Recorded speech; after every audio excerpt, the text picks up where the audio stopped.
बच्चों, हम पढ़ रहे हैं आओ करें और सीखे, जो कि कक्षा 6 से 8 के लिए हिंदी की वर्क बुक है, जिसमें हिंदी व्याकरण का सारा बेसिक दे रखा है। और आज हम इसमें पढ़ेंगे उपसर्ग। ठीक है, उपसर्ग जो कि आपके बुक के पेज नंबर 359 पर है। यदि आपने इसके पहले के वीडियो नहीं देखे हो तो चैनल की प्लेलिस्ट पर जाकर देख सकते हो और इसी तरह के और वीडियो के लिए चैनल को सब्सक्राइब कीजिए। तो निम्नांकित वाक्यों को ध्यान से पढ़े और रेखांकित शब्दों को समझे।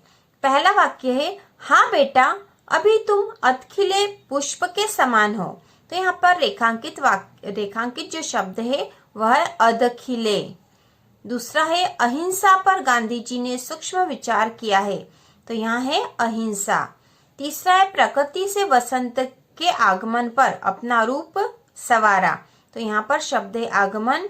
चौथा है, शास्त्री जी विनम्र स्वभाव के थे और यहाँ जो रेखांकित शब्द है वह विनम्र। तो यहाँ रेखांकित शब्द कौन कौन से हो गए? अधखिले, अहिंसा, आगमन और विनम्र। ध्यान देने योग्य, उपयुक्त वाक्यों में रेखांकित शब्दों अधखिले, अहिंसा, प्रकृति पे नहीं था करा हुआ, प्रकृति, आगमन और विनम्र के मूल शब्दों, इनके जो मूल शब्द थे ना, जिन शब्दों से बने हैं, तो इनके मूल शब्द थे खिला, हिंसा, कृति, गमन, नम्र। में इन मूल शब्द के पहले पूर्व में अध, अ, प्र, आ, वी लगाकर रेखांकित नए शब्द बन गए हैं। इन शब्दों का मूल शब्दों से अर्थ भी बदल गया। तो यहाँ पर ये बताया गया कि जो अधखिले बना है, ठीक है, यह इसका मूल शब्द कौन सा था? खिला। खिला में अध लग गया, ठीक है, तो अधखिले हो गया या अधखिला हो गया। उसी प्रकार हिंसा मूल शब्द था, इसमें अ लग गया तो अहिंसा हो गया, ठीक है, इसके आगे अ लग गया तो अहिंसा हो गया। उसी प्रकार प्रति में आगे प्र लगने से प्रकृति बन गया है, गमन में आगे आ लगने से आगमन बन गया है और नम्र में आगे वी लगाने से विनम्र बन गया। इस प्रकार के शब्द मूल शब्दों के पूर्व में लग जाते हैं तो शब्द के अर्थ में भी परिवर्तन हो जाता है। अब समझे, मूल शब्द के आगे जुड़ने वाले इन शब्दांशों को उपसर्ग कहते हैं।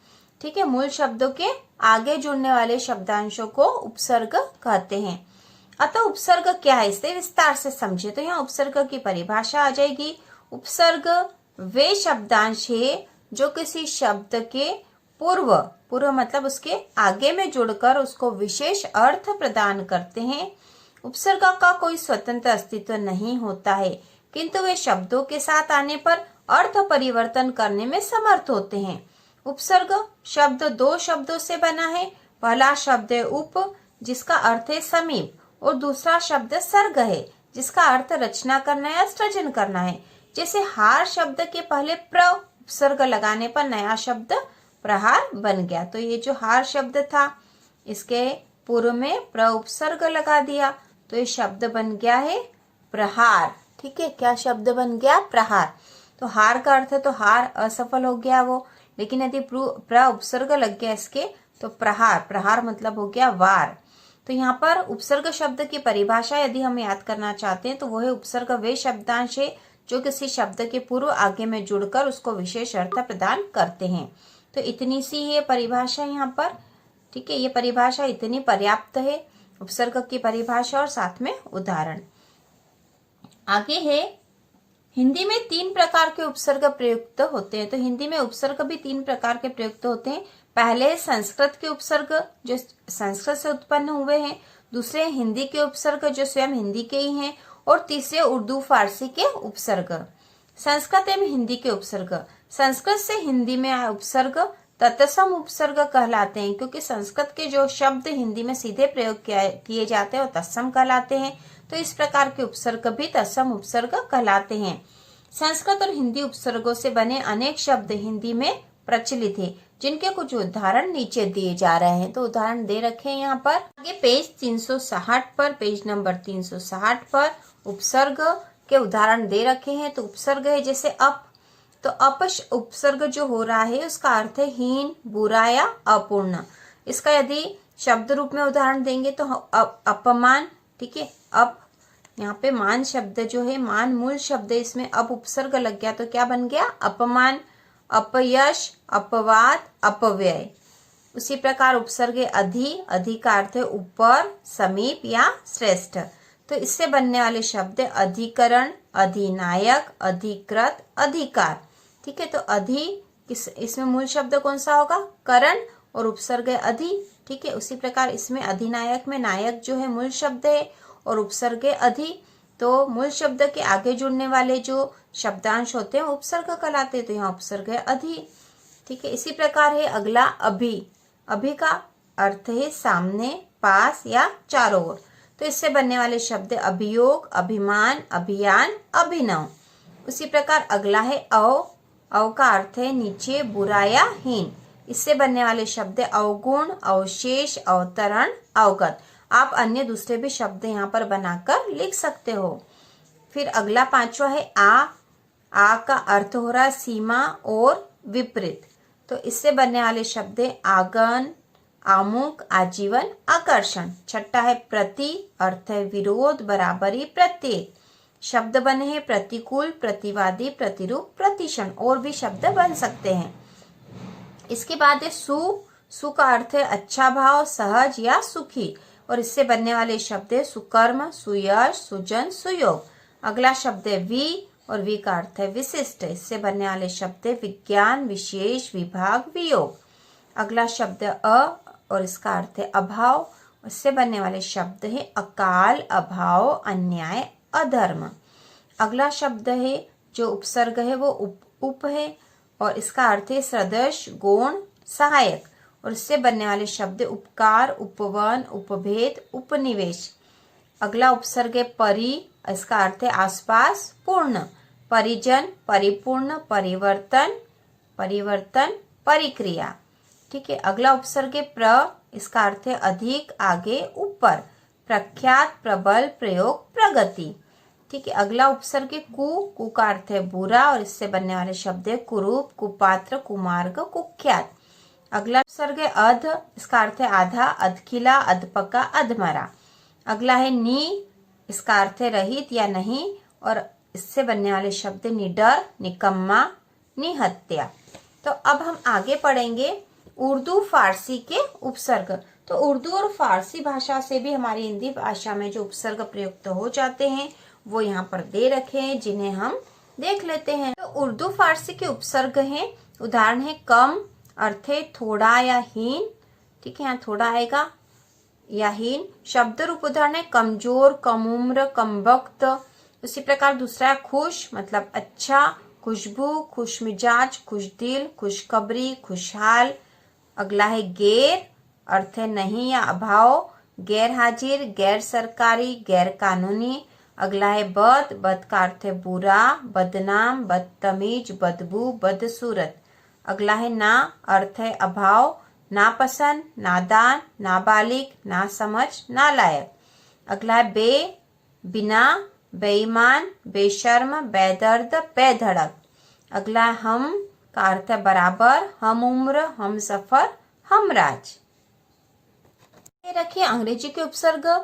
तो पहला दे रखा डिप्टी, इससे बनने वाले शब्द हैं डिप्टी कलेक्टर, डिप्टी सुप्रिटेंडेंट।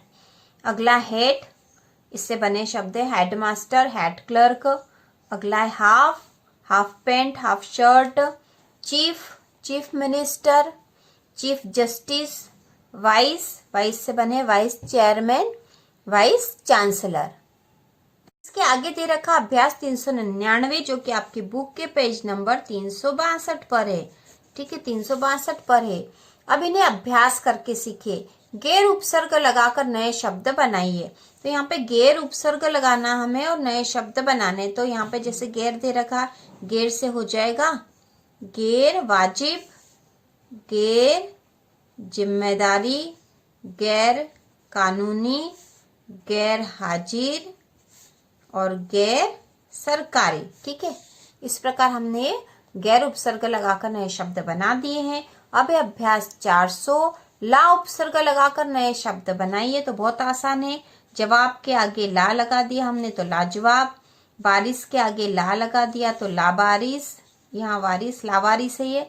ला परवाह के साथ ला लगा दिया तो लापरवाह हो गया, और पता के आगे ला लगने से लापता हो गया। इस प्रकार ला उपसर्ग लगाकर हमने नए शब्द बना दिए हैं जिनके अर्थ उनके मूल शब्दों से बहुत अलग हैं। अगला अभ्यास है 401। निम्नांकित शब्दों में लगे उपसर्गों को बांट कर लिखिए। ठीक है, तो हमें उपसर्ग यहाँ अलग करके लिखना है, शब्द और यहाँ उपसर्ग लिखना है।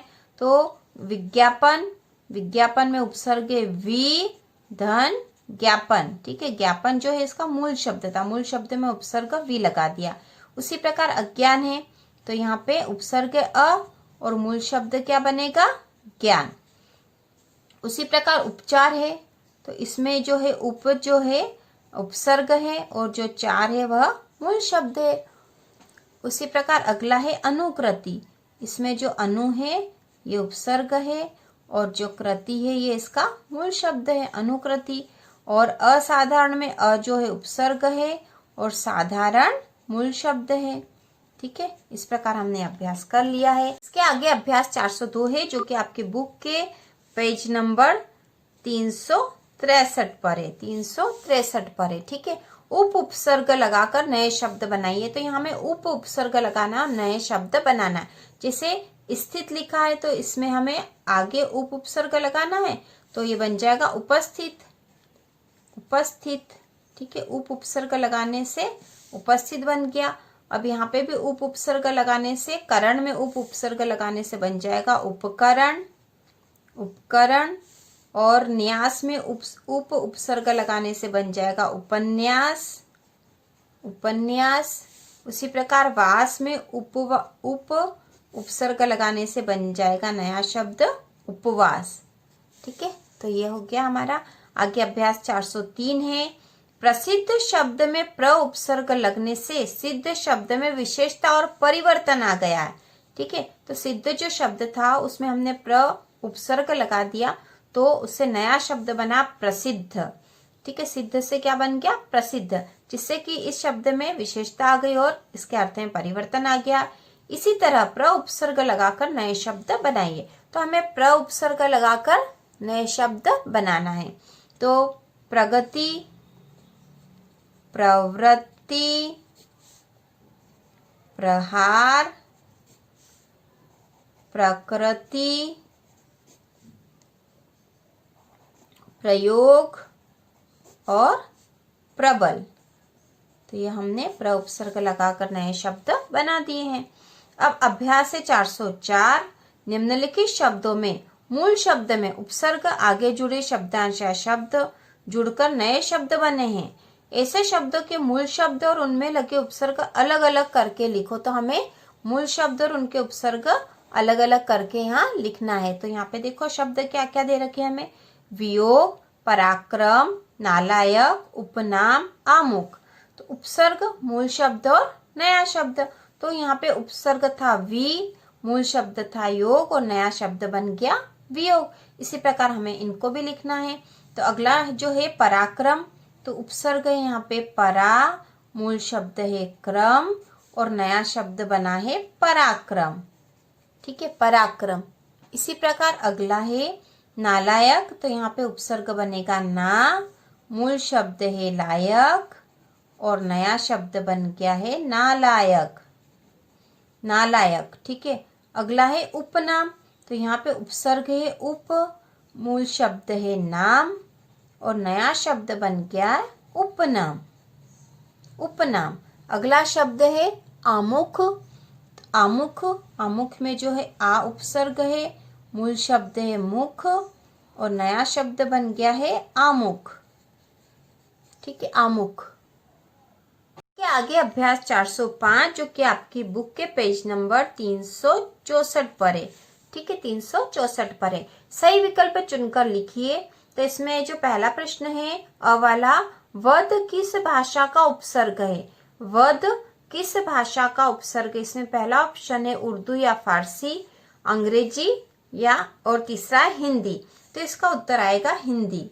जो वध है वह हिंदी भाषा का उपसर्ग है। आ वाला क्वेश्चन है प्र उपसर्ग जुड़कर नया शब्द कौन सा बना है, मतलब ऐसा कौन सा शब्द है इसमें जिसमें प्र उपसर्ग लगा है।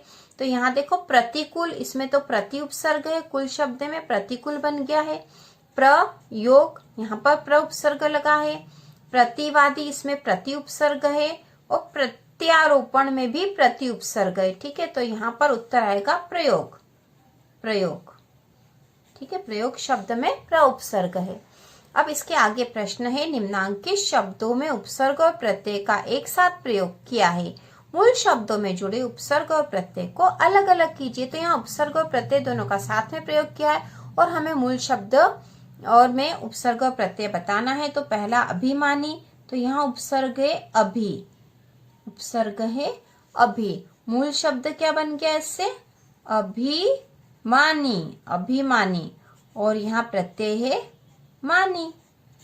ठीक है, दूसरा है अपमानित, मूल शब्द क्या है, अपमानित, तो यहाँ पे अप जो है उपसर्ग है और मानित जो है उसका प्रत्यय है।